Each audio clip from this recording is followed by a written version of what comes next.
The UFC opened its 2022 pay-per-view schedule on Saturday with UFC 270 in Anaheim, and with two championship fights at the top of the bill. One belt changed hands while another stayed around the waist of the title holder.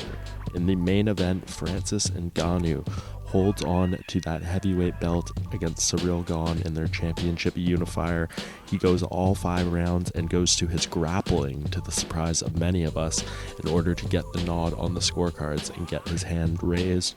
A crazy journey for Ngannou to this fight. We, of course, knew all about his contract dispute and his issues with the UFC coming in, but what was revealed after the fight was how badly compromised Ngannou was in this bout as well.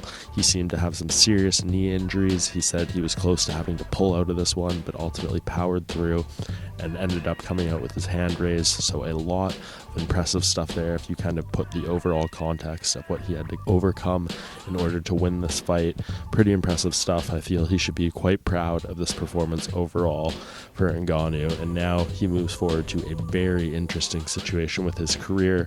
Of course, it was pretty public out there, the fact that if he did win this fight, he is now going into a unique kind of term timeline with his UFC contract, and who knows, with the injuries, the potential of having to have surgery, maybe this was the last time we see Francis Ngannou fight in the UFC. It's really tough to know for sure what the future holds for this guy right now, but it is going to be super, super interesting times ahead for Ngannou, and to see how this ultimately evolves going forward with his contract, with his future in the UFC, his future in mixed martial arts perhaps as a whole as well. So very, very interesting. But if we're going to sit here and matchmake, hoping that he stays with the UFC, hoping he gets all the things he wants and more, because he certainly deserves them, and we move forward into some more big fights in the heavyweight division involving Francis Ngannou as champion.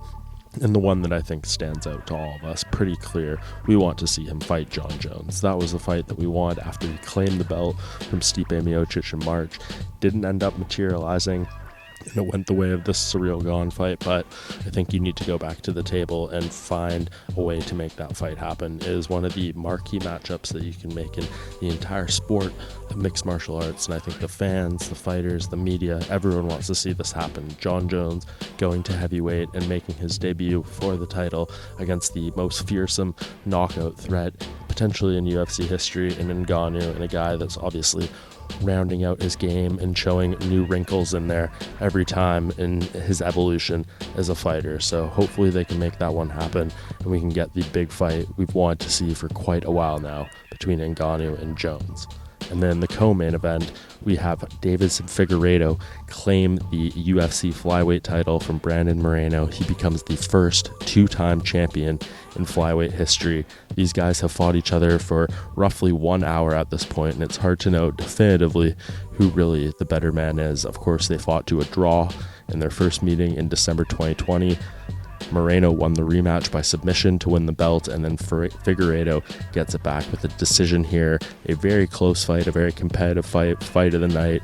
These guys left it all out there, went back and forth, tooth and nail. It was another great matchup, and Figueiredo, it seems the knockdowns ultimately tipped the scale in his favor and led to him getting the victory on this night.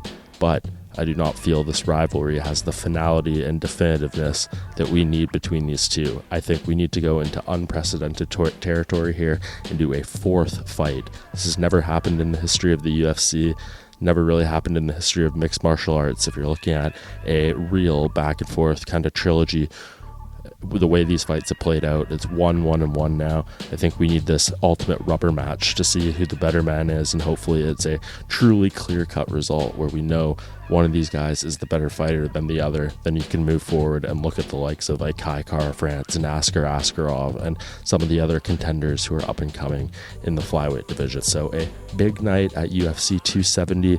One champion keeps his belt, another title changes hands, but this sets up some huge things in the heavyweight division and the flyweight division going forward, and I think there are some very, very compelling fights for Ngannou and Figueiredo on the table coming out of this event.